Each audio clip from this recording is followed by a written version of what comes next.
চারিদিকে অতল সমুদ্রের মাঝে দাঁড়িয়ে আছে এক রহস্যময় দ্বীপ, যে দ্বীপে জন্ম নিলে কারো আর মুক্তি মেলে না। মৃত্যুর আগ পর্যন্ত আটকে থাকতে হয় সেই ছোট্ট দ্বীপটাতেই। ভেবে দেখুন তো, যদি এমন কোনো দ্বীপে গিয়ে আপনি আটকা পড়ে যান চিরদিনের মতো, বের হওয়ার কোনো পথই নেই। উল্টো দ্বীপ জুড়ে ঘুরে বেড়াচ্ছে নানা অশুভ শক্তি, যেগুলো প্রতি মুহূর্তে আপনাকে ধরার জন্য তাড়া করে বেড়াচ্ছে। একটা বিচ্ছিন্ন উপকূলীয় শহর, বাইরে থেকে দেখলে মনে হতে পারে খুব স্বাভাবিক একটা জায়গা, কিন্তু এই শান্ত শহরটিতেই ঘটে চলেছে একের পর এক ভয়াবহ ঘটনা, যেগুলোর কোনো সমাধান নেই। এই রহস্যময় ঘটনাগুলোর পেছনে লুকিয়ে আছে দ্বীপের এমন এক অতীত যেটা কেউই জানে না, তবে ধীরে ধীরে বেরিয়ে আসতে থাকে এই দ্বীপের সেই ভয়ানক রহস্য। বন্ধুরা, বলছি সম্প্রতি মুক্তিপ্রাপ্ত টিভি সিরিজ উইডোজ বের কথা। আমাদের আজকের গল্পে এমন সব রহস্য আর টুইস্ট আছে যা আপনি কল্পনাও করতে পারবেন না। তাহলে চলুন আর দেরি না করে উইডোজ বের সমস্ত রহস্যের জট খোলা যাক। উইডোজ বে একটা উপকূলীয় দ্বীপ। মেইনল্যান্ড থেকে 40 মাইল দূরে অবস্থিত এই দ্বীপে মানুষ বসতি শুরু করেছিল প্রায় 400 বছর আগে। ছোট একটা দ্বীপ হলেও এই দ্বীপকে ঘিরে প্রচলিত আছে নানা কাহিনী, আছে বিস্তীর্ণ এক ইতিহাস। বলা হয়ে থাকে রিচার্ড নামের একজন লোক সর্বপ্রথম এখানে বসতি স্থাপন করে আর ধীরে ধীরে এই দ্বীপকে বসবাসযোগ্য করে তোলে।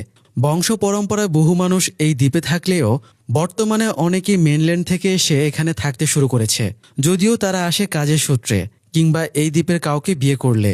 এই দ্বীপের যারা স্থানীয় বাসিন্দা তাদের মুখে মুখে এই দ্বীপকে নিয়ে নানা ভয়ানক কাহিনী প্রচলিত। উইডোজ বেতে যাদের জন্ম তারা কখনোই এখান থেকে মেইনল্যান্ডে যেতে পারে না, গেলেই তাদের মৃত্যু হয় ভয়ানকভাবে। বহু আগে এই দ্বীপে জন্ম নেওয়া এমন এক লোক মেইনল্যান্ডে গিয়েছিল, তার ঠিক 40 দিন পরেই হার্ট অ্যাটাকে মৃত্যু হয় তার। এমনকি একটি মেয়ে মেইনল্যান্ডে যাওয়ার একদিনের মাথাতেই হার্ট অ্যাটাকে মারা যায়। এমন ঘটনা শুধু এই দুটোই না, আরও অনেক আছে। এই কারণে উইডোজ বেতে জন্মানো পুরনো লোকেরা কখনোই মেইনল্যান্ডে যায় না। নতুন প্রজন্মের ছেলেমেয়েরা এসব বিশ্বাস না করলেও বড়রা তাদের নানা বাহানায় এখানেই আটকে রাখে। আসলে এই দ্বীপটা হয়তো জীবন্ত। এখানে জন্মানো কাউকে বাইরে যেতে দেওয়ার ক্ষেত্রে দ্বীপটাও নানা উপায়ে বাধা দেয়। মেইনল্যান্ড থেকে উইডোজ বেতে পৌঁছানোর একমাত্র উপায় হচ্ছে ফেরি, যেটা প্রতিদিন একবার করে আসে এখানে। এই দ্বীপে থাকা সমস্ত বোটও ফেরিতে করে আনা।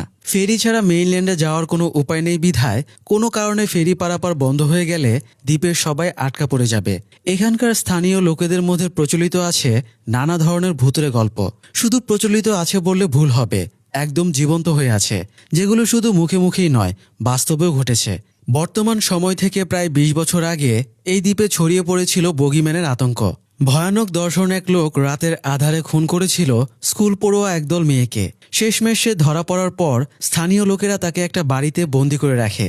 আবার বহু বছর আগে কিছু মানুষ একটা চার্চের ভেতরে আটকা পড়ে গিয়েছিল, যারা পরবর্তীতে ক্ষুধা নিবারণ করতে মানুষের মাংসই খাওয়া শুরু করে। ঘটনাটা সে সময় পত্রিকাতেও এসেছিল। বর্তমানে এই দ্বীপের মেয়র হচ্ছে টম নামের এক লোক। টম যখন মেয়র পদে নির্বাচন করে তখন তার প্রতিদ্বন্দ্বী কেউই ছিল না, যে কারণে দ্বীপের কিছু লোক তাকে অপছন্দ করা সত্ত্বেও টম বিনা বাধায় পাশ করে যায়।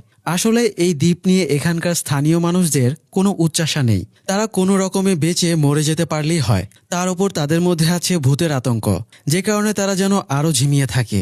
টমের মা ছিলেন এই দ্বীপেরই বাসিন্দা। তিনি টমের বাবাকে বিয়ে করেছিলেন। পরবর্তীতে তাদের ছাড়াছাড়ি হয়ে যায় আর টম মেইনল্যান্ডে থাকতে শুরু করে। প্রতি গ্রীষ্মে সে এই দ্বীপে আসত নিজের বাবার সাথে সময় কাটাতে। তখন তার বাবা তাকে এই দ্বীপের ভয়ানক সব ভূতুরে গল্প বলতো, যে কারণে টম ছোটবেলা থেকেই ভীতু প্রকৃতির। বড় হবার পর টম এখানেই শিফট করে। বিয়েও করেছিল, কিন্তু সন্তান জন্ম দিতে গিয়ে তার স্ত্রী মারা যায়। বর্তমানে টম তার টিনের ছেলে ইভানকে নিয়ে থাকে। মাকে ছাড়া বড় হয়ে ইভান বকে গেছে। সে টমের কথা শোনে না। তার উপর নিজের বখাটে বন্ধুদের সাথে টমের অগোচরে নেশাও করে। টমের বর্তমানে একমাত্র উদ্দেশ্য এই দ্বীপটাকে পৃথিবীর চোখে নিয়ে আসা, যাতে অন্যান্য বিখ্যাত দ্বীপের মতোই উইডোজ বে গোছালো একটা দ্বীপ হয়ে ওঠে। আর প্রতি গ্রীষ্মে এখানে ট্যুরিস্ট আসতে শুরু করলে এখানকার অর্থনীতিও সচল হয়। উইডোজ বেকে নিয়ে টমের এই স্বপ্ন সমর্থন করে না স্থানীয় অনেক বয়োজ্যেষ্ঠ লোকই। তাদের ধারণা এই দ্বীপ থেকে মানুষ যত দূরে থাকবে ততই নিরাপদ। তবে টম এসবে মোটেও বিশ্বাস করে না। সে এদের বিরুদ্ধে গিয়েই দ্বীপের জন্য কিছু একটা করার চেষ্টা করছে। টমকে কাজে সাহায্য করার জন্য টাউন হলে কিছু লোক আছে। তার মধ্যে প্যাট্রিশিয়া নামের এক মেয়ে টমের অ্যাসিস্ট্যান্ট। প্যাট্রিশিয়া এই দ্বীপেরই মেয়ে। ছোটবেলায় তার ক্লাসের মেয়েদের ওপরেই বগিম্যান অ্যাটাক করেছিল। প্যাট্রিশিয়াকেও বগিম্যান অ্যাটাক করেছিল, তবে সে কোনোভাবে বেঁচে যায়। এই ঘটনায় প্যাট্রিশিয়া ট্রমাটাইজড হয়ে গিয়েছিল।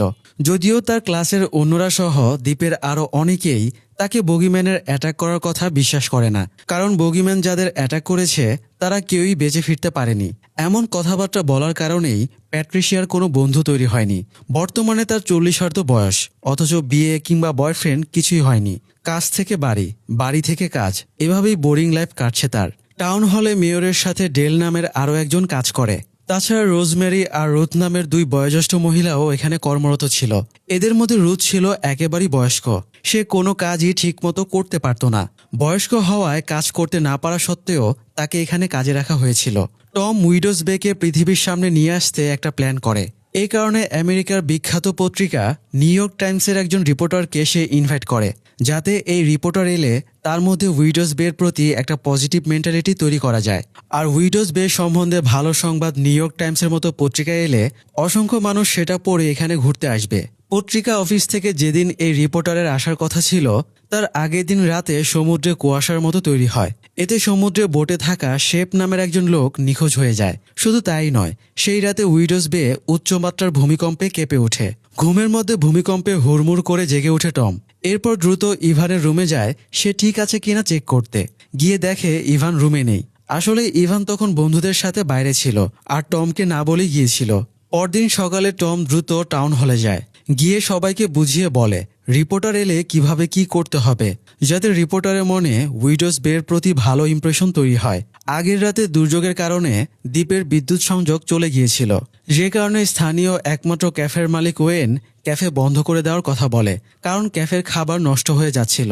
টম ক্যাফের মালিক ওয়েনকে যে করেই হোক ক্যাফে খোলা রাখতে বলে, কারণ রিপোর্টার এসে যদি দেখে উইডোজ বেতে সামান্য ক্যাফে পর্যন্ত নেই, তাহলে সে ভাববে এই দ্বীপটা পর্যটক আসার যোগ্য নয়। কথা বলতে বলতেই টম খেয়াল করে সেদিন ফেরি নির্দিষ্ট সময়ের আগেই চলে গেছে।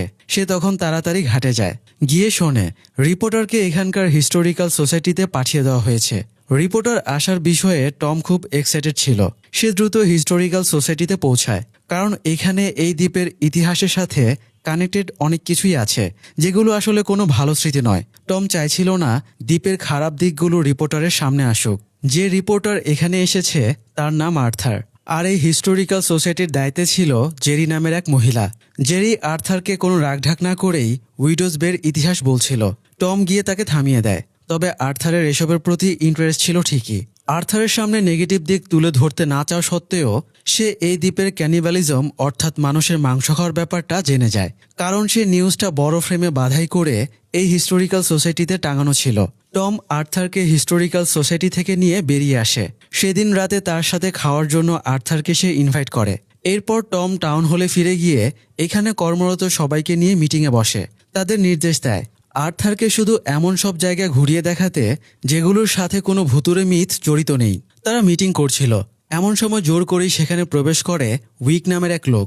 উইক এই দ্বীপের একজন বাসিন্দা, যে দ্বীপের সমস্ত মিথে বিশ্বাস করে। সে এসেই বলে বহু বছর আগে সমুদ্রে কুয়াশা আর ভূমিকম্পের মাধ্যমে দ্বীপ জেগে উঠেছিল।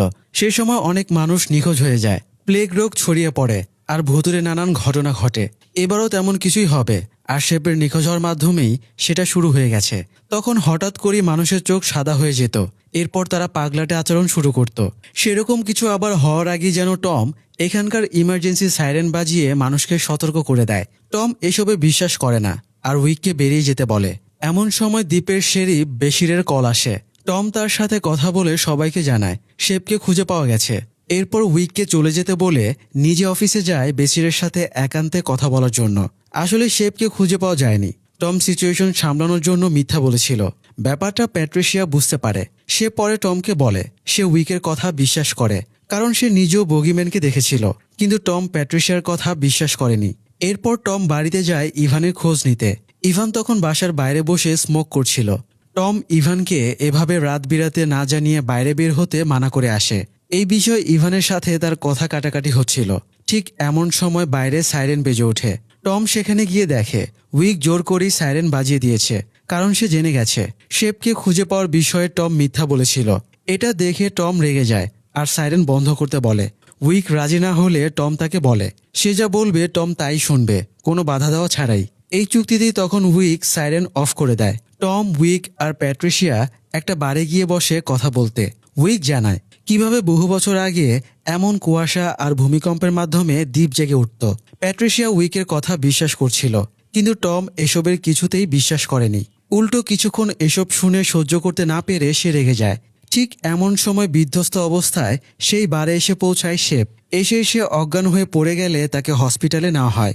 ডাক্তার জানায় শেপ স্টেবল আছে, তবে জ্ঞান ফিরতে সময় লাগবে। প্যাট্রিশিয়া কেবিনে শেপের পাশে বসেছিল। টম তাকে বের করে দিয়ে নিজে শেপের পাশে বসে এবং তার রিপোর্ট পড়ে। রিপোর্ট দেখে টম অবাক হয়ে যায়, কারণ ডাক্তার শেপের বায়োলজিক্যাল বয়স লিখে রেখেছে 37 বছর, অথচ শেপ একজন বয়স্ক লোক। এমন সময় শেপের জ্ঞান ফিরে আসে।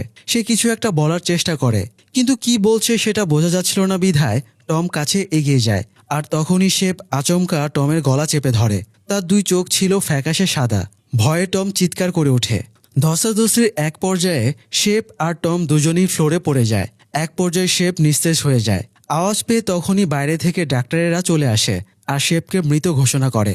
টম ডক্টর মর্গানকে ভালোভাবে শেপের পোস্টমর্টেম করতে বলে। সে মারাত্মক ভয় পেয়ে গিয়েছিল।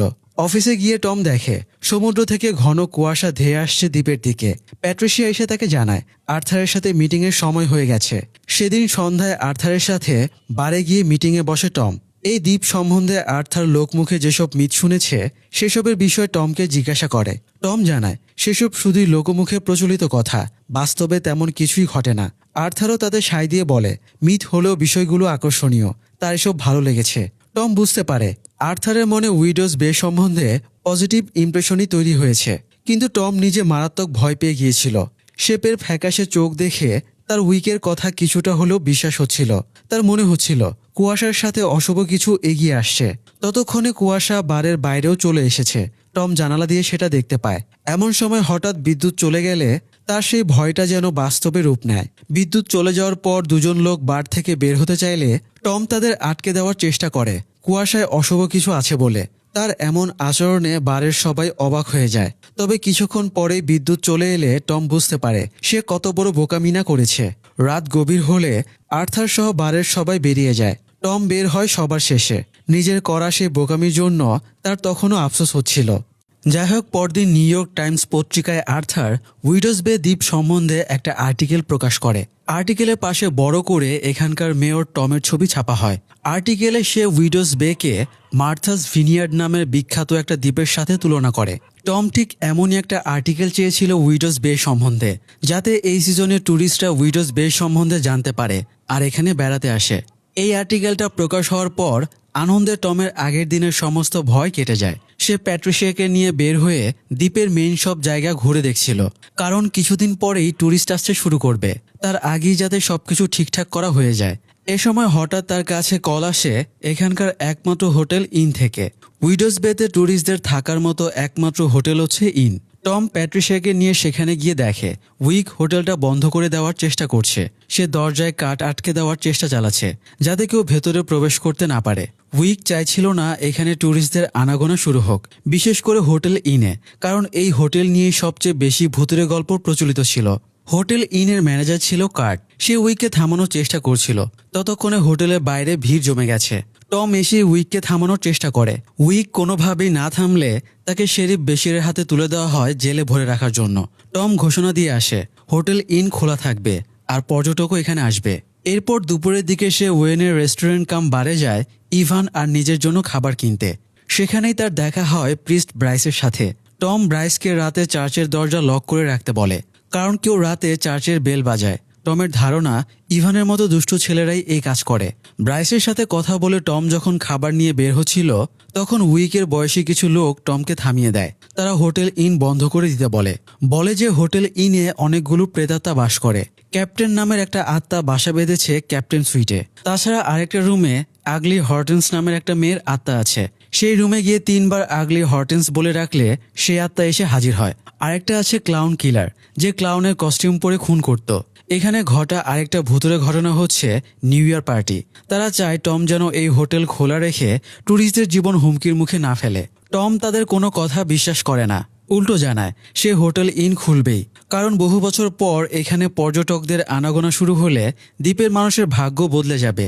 তখন এই লোকেরা টমকে হোটেল খোলা রাখার জন্য একটা শর্ত দেয়। সেটা হচ্ছে সেদিন রাতে গিয়ে আগে টমকে এক রাত এই হোটেলে কাটিয়ে আসতে হবে। হোটেল সম্বন্ধে যেসব মিথ প্রচলিত আছে সেসব ক্যামেরা রেকর্ড করে আনতে হবে। সে যদি এক রাত এখানে কোনো ভয় ছাড়াই থাকতে পারে তাহলেই কেবল এই হোটেল খোলা রাখা যাবে। আর টমের থাকার জন্য হোটেল ভাড়াও তারা সবাই মিলে দিয়ে দেবে। টম তাদের শর্তে রাজি হয় আর সবগুলো ভূতের একটা লিস্ট তৈরি করে নিয়ে আসে। সেই রাতে ইভানকে তার বন্ধুর বাসায় থাকতে পাঠিয়ে পুরো প্রস্তুতি নিয়ে টম হোটেল ইনে আসে। প্যাট্রিসিয়া তাকে পৌঁছে দিয়ে চলে যায়। টমকে এসে রিসিভ করে নেয় হোটেলের ম্যানেজার কার্ট। টম তাকে বলে সে ক্যাপ্টেন সুইটে থাকতে চায়। কার্ট তাকে সেই রুমে নিয়ে যায়। টম রুমের ভেতরে প্রবেশ করলেও কার্ট বাইরে দাঁড়িয়ে থাকে। এমনকি টমের ব্যাগটাও সে ধাক্কা দিয়ে ভেতরে ঢুকিয়ে দেয়, নিজে ভেতরে না এসে। জানায় যে সে হোটেলে থাকে না, এখনই চলে যাবে। নিচে লবিতে সিসি ক্যামেরা লাগানো ছিল। কার্ট টমকে পরে গিয়ে সেখানে রাখা একটা খাতায় এন্ট্রি স্বাক্ষর করে আসতে বলে। কার্ট চলে যাওয়ার পর টম টিভি অন করে দেয়। টিভিতে একটা লোক ক্যামেরার সামনে এসে উইডোজ বে ঘুরিয়ে দেখানোর কথা বলে হাঁটতে শুরু করে, কিন্তু ক্যামেরা সেখানেই স্থির হয়ে দাঁড়িয়েছিল। এমন সময় রুমের মধ্যে লাইট হাউসের আলো এসে লাগলে টম গিয়ে জানালার পর্দা টেনে দেয়। এরপরে সে লবিতে গিয়ে স্বাক্ষর করে আর একটা ড্রিঙ্ক নিয়ে খেতে থাকে। সেখানে একটা শেলফে অনেকগুলো বই আর বোর্ড গেম রাখা ছিল। সেগুলো হাতে নিয়ে দেখে সে। কিছুক্ষণ পর রুমে এসে দেখে জানালার পর্দা খোলা। সে আবারও পর্দা লাগিয়ে দেয়। এরপর ক্যামেরা হাতে নিয়ে ঘুরে ঘুরে ভূতের সব রুমে গিয়ে রেকর্ড করতে থাকে। তবে কোথাও কোনো ভূতের দেখা মেলে না। বেসমেন্টের টানেলের ভেতরে ক্লাউন কিলার ভূতের কথা বলা ছিল, তবে জায়গাটা নোংরা আর নিচু হওয়ায় টম আর সেখানে যায় না। আবারও রুমে এসে সে ইভানের বন্ধুর বাসায় কল দিয়ে ইভানের খোঁজ নেয়। এমন সময় সে বাথরুমের সিঙ্কের ভেতর থেকে নিউ ইয়ার পার্টির আওয়াজ পায়। বাইরে করিডোরেও কেউ যেন হাঁটছিল।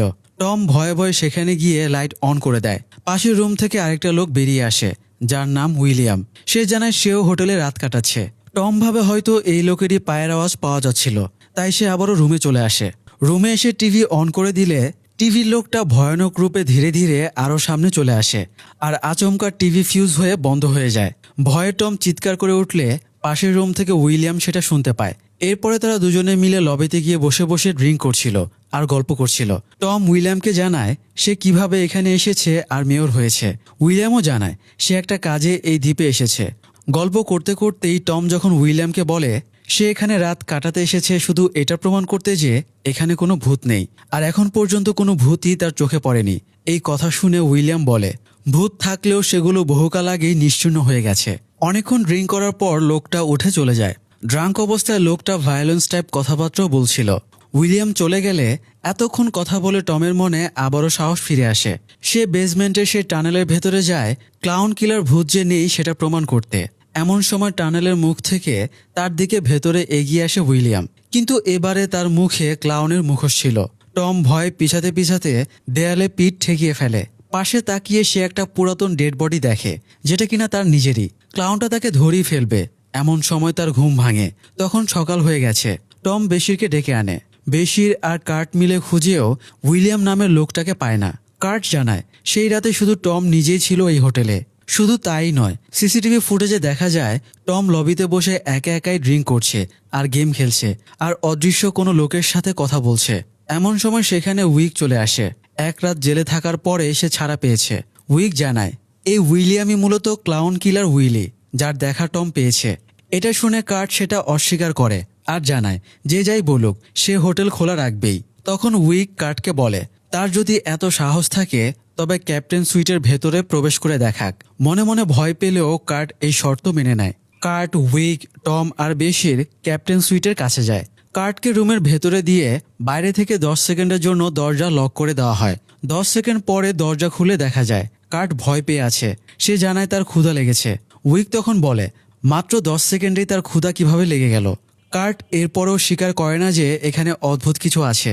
এই কারণে তাকে আরও 30 সেকেন্ডের জন্য রুমের ভেতরে প্রবেশ করিয়ে দরজা লক করে দেওয়া হয়। এবার দরজা খুলে দেখা যায় পুরো রুমটাই কোনোভাবে এলোমেলো হয়ে আছে, যদিও কার্ট জানায় না ভেতরে তার সাথে কি হয়েছে। পরদিন এখানে ট্যুরিস্ট আসা শুরু হওয়ার কথা।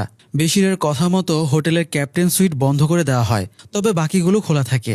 আর টমও হোটেল থেকে চলে আসে। যত যাই হোক, উইডোজ বেতে ট্যুরিস্টদের আসার ব্যাপারটা অব্যাহত থাকে। তবে কি এবার আরও ডেঞ্জারাস কিছু ঘটতে চলেছে? যাই হোক, পরদিন থেকে উইডোজ বেতে পর্যটকের আনাগোনা শুরু হয়। নিউ ইয়র্ক টাইমসে উইডোজ বে নিয়ে আর্টিকেল প্রকাশ হওয়ার কারণে এবারে যে পরিমাণ পর্যটক এসেছে, এর আগে কখনোই এত পর্যটক আসেনি। নিজের ইচ্ছা পূরণ হওয়ায় টম খুব খুশি ছিল। সে ঘুরে ঘুরে সবকিছু দেখছিল। ড্রাইভ করে যাওয়ার সময় পথে সে একটা মেয়েকে দাঁড়িয়ে থাকতে দেখে। মেয়েটার নাম মারিসা। সে নিজেও পর্যটক। ম্যাপের সাথে মিলিয়ে ঘুরে ঘুরে সে দ্বীপটা দেখছিল। তবে একটা জায়গায় দুষ্টু ছেলেরা রাস্তার সাইন বদলে রাখায় সে আর কোন দিকে যাবে খুঁজে পাচ্ছিল না। টম তাকে দেখে নিজের গাড়িতে লিফট দেয়। মারিসা বেশ সুন্দরী ছিল। টম নিজেও তার সৌন্দর্যে বিগলিত হয়ে যায়। উইডোজ বেতে একটা নিয়ম আছে। গ্রীষ্মে এখানকার নেতাকে সবার আগে সমুদ্রে নেমে সাঁতার কাটতে হবে, শুধু এটা প্রমাণ করার জন্য যে সমুদ্র আসলে নামার জন্য সেফ। সেটা নিয়ে প্রোগ্রাম ছিল পরদিন সকালে। আর বিকেলবেলা ছিল টাউন হল থেকে আয়োজিত একটা ককটেল পার্টি। টম মারিসাকে এই দুটো প্রোগ্রামে ইনভাইট করে। মারিসা জানায় সে আসবে, আর টমকেও সেদিন সন্ধ্যায় বারে তাদের একটা প্রোগ্রামে নিমন্ত্রণ করে। মারিসাকে পৌঁছে দিয়ে টম টাউন হলে চলে যায়। সেখানে গিয়ে ডেল আর প্যাট্রিশিয়াকে সে বলে ককটেল পার্টির আয়োজন যেন তারা ভালো মতো করে, কারণ সে একজনকে ইনভাইট করেছে। টম একটা মেয়েকে গাড়িতে লিফট দিয়েছে শুনে প্যাট্রিশিয়া আর ডেল দুজনেই জেলাস ফিল করে, কারণ তাদের কখনো কোনো অবস্থাতেই টম নিজের গাড়িতে লিফট দেয়নি। তো রুথ এসে টমকে জানায় মারিসা নামে একটা মেয়ে এসে তাকে খুঁজে গেছে। সেদিন সন্ধ্যায় টম বারে যায়, যেখানে মারিসা তাকে যেতে বলেছিল। কিন্তু দীর্ঘ সময় অপেক্ষা করার পরেও মারিসা আসে না। কি আর করার, টম বাড়িতে যাওয়ার উদ্দেশ্যে বেরিয়ে যায়। জঙ্গলের মাঝ দিয়ে চলে যাওয়ার নির্জন রাস্তায় টম হঠাৎ দূর থেকেই দেখে সামনে একটা বয়স্ক মহিলা যাচ্ছে। সে মহিলাকে লিফট দিতে চায়। কয়েকবার ডাকার পর বৃদ্ধ মহিলা ঘুরে তাকালে দেখা যায় সে ভয়ানক দেখতে। শুধু তাই নয়, বয়স্ক এই মহিলা তরুণদের মতোই দৌড়ে গাড়ির দিকে ছুটে আসতে থাকে।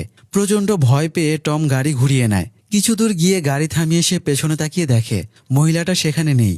এটা দেখে সে যেই না স্বস্তির নিঃশ্বাস ফেলবে, তখনই পাশ থেকে মহিলাটা এসে তার হাতে আঁচড় কেটে দেয়। মারাত্মক ভয় পেয়ে কোনো রকমে টম সেখান থেকে হসপিটালে আসে। আঁচড় লাগা জায়গা থেকে অনবরত রক্ত ঝরছিল। দেখে বোঝার উপায় ছিল না এটা মানুষের দেওয়া আঁচড় নাকি পশুর। এই অবস্থায় ডাক্তার মর্গান টমকে পরদিন সাঁতার কাটতে মানা করে, কিন্তু এটা তার মান সম্মানের ব্যাপার ছিল। সে শেরিফকে খোঁজ নিতে বলে কোনো পাগলাটে মহিলা নিখোঁজ হয়েছে কিনা, কিংবা ফেরিতে করে লুকিয়ে মেইনল্যান্ড থেকে চলে এসেছে কিনা। পরদিন সকালে সাঁতার কাটার প্রোগ্রামে যাওয়ার আগে টম যখন টাউন হলে যায়, তখন রোজমেরি এসে টমকে একটা ঘটনা বলে। রোজমেরির দাবি ছিল যে মহিলা টমকে আঁচড় দিয়েছে সে কোনো সাধারণ মহিলা নয়, বরং একটা প্রেতাত্মা, যে কিনা মানুষকে আঁচড় দিয়ে নিজের নখের নিচে চামড়া নিয়ে নেয়, আর সেই চামড়া থেকেই ট্র্যাক করে মানুষকে দুর্বল অবস্থায় খুঁজে বের করে মেরে ফেলে। টম তার কথা বিশ্বাস করে না, উল্টো বিরক্ত হয়ে উঠে চলে আসে। আর ডাক্তারের কথা অমান্য করে সোজা চলে যায় সমুদ্রে, যেখানে ট্যুরিস্ট সহ স্থানীয় মানুষেরা তার সাঁতার কাটার প্রোগ্রামের জন্য অপেক্ষা করছিল। টম গিয়ে দেখে তখনও মাইকে বিদ্যুৎ সংযোগই দেওয়া হয়নি। ব্যাটারি নিয়ে আসার কথা ছিল লাইট হাউসের দেখাশোনা করে যে গ্যারেট নামের লোকটার। গ্যারেট বৃদ্ধ মানুষ, তখন এসে পৌঁছায়নি। টম দূরবীন দিয়ে দেখে গ্যারেট লাইট হাউস থেকে সাইকেল নিয়ে রওনা দিয়েছে। কিছু দূর এসে সে আবার ফিরে যায়, কিছু একটা রেখে এসেছে বলে। দীর্ঘ প্রতীক্ষার পর বিদ্যুৎ কানেক্ট করে দেখা যায় মাইক নষ্ট। কি আর করার, টম খালি গলাতেই ভাষণ দেয়। এরপর পালা তার সাঁতার কাটার। সমুদ্রের পানিতে একটা জায়গায় চিহ্ন দিয়ে রাখা হয়েছে। টমকে সেই অবধি গিয়ে আবার ফিরে আসতে হবে। সেখানে পৌঁছানোর পর টম দেখে সেই বৃদ্ধ মহিলা ডুব দিয়ে তার দিকে এগিয়ে আসছে। টম দ্রুত সেখান থেকে সাঁতরে চলে আসে। তবে শেষ পর্যন্ত সেই মহিলা তার পা টেনে ধরে। কোনো রকমে ভয়ে ভয়ে সে তীরে যখন আসে, তখন তার পায়েও আঁচড়ের দাগ। এবার টমের কিছুটা হলেও বিশ্বাস হয়। সে এই বিষয়ে জানতে উইকের বাড়িতে যায়। উইক জানায় এই বৃদ্ধ মহিলা হচ্ছে হ্যাগ নামের প্রেতাত্মা। নাবিকদের মধ্যে আগে হ্যাগের বিষয়ে কথা প্রচলিত ছিল। হ্যাগ কাউকে নাগালে পেলে খামচে চামড়া তুলে নেয়। এরপর সেদিন রাতে সেই লোক শরীরের শক্তি হারিয়ে ফেলে। তখন হ্যাগ এসে তার ওপরে উঠে বসে মেরে ফেলে। উইক টমকে পরামর্শ দেয় যতক্ষণ পর্যন্ত না তার আঁচড়ে ঘাস শুকায়, ততক্ষণ একটা লকারে নিজেকে বন্দি করে রাখতে। আর রাতের বেলা তো কোনোভাবেই বের হওয়া যাবে না। টম জানায় তাকে বের হতেই হবে, কারণ সেদিন রাতেই তাদের ককটেল পার্টি হওয়ার কথা। বাড়িতে ফেরার পর টম দেখে ইভান নিজের বন্ধুদের নিয়ে বসে আছে। ইভান জানায় মারিসা কল করেছিল। টম ইভানকে বাইরে বের না হয়ে তার বন্ধুদের বাসায় থাকতে বলে নিজে রেস্টুরেন্টে যায় মারিসার সাথে দেখা করতে। কিন্তু ইভান কি কথা শোনার পাত্র? সে দুজন ট্যুরিস্ট মেয়ে আর নিজের দুই বন্ধুর সাথে বেরিয়ে পড়ে বাইরে আড্ডা দিতে, নেশা করতে। এদিকে প্রিস্ট ব্রাইস সেদিন টমের সাথে কথা বলে চার্চে গিয়ে দেখে চার্চের বেল সেভাবেই বাঁধা আছে। তাহলে শব্দ কোত্থেকে হলো? ব্রাইস এই দ্বীপ সম্বন্ধে কিছু একটা জানতো। সে খুব ভয় পেয়ে যায়। এরপরে রাতের বেলা একটা কুয়োর উদ্দেশ্যে বেরিয়ে যায়। কুয়োতে কান ঠেকিয়ে কিছু একটা শুনে সে খুব ভয় পেয়ে যায়। ভয়ার্ত অবস্থায় সে যখন আবার ফিরছিল তখনই ইভানদের সাথে তার দেখা হয়। সে ইভানদের সতর্ক করে দেয় অশুভ কিছু ঘটতে যাচ্ছে। এরপর সেখান থেকে চলে যায়। ইভান আর তার বন্ধুরা তার কথা আমলে নেয় না, আবারও নিজেদের মতো মজা করতে থাকে। রেস্টুরেন্টে মারিসা আর টম অনেকক্ষণ আড্ডা দেওয়ার পর মারিসা টমের বাসায় যেতে চায়। তখন টমের নিজের মৃত স্ত্রীর কথা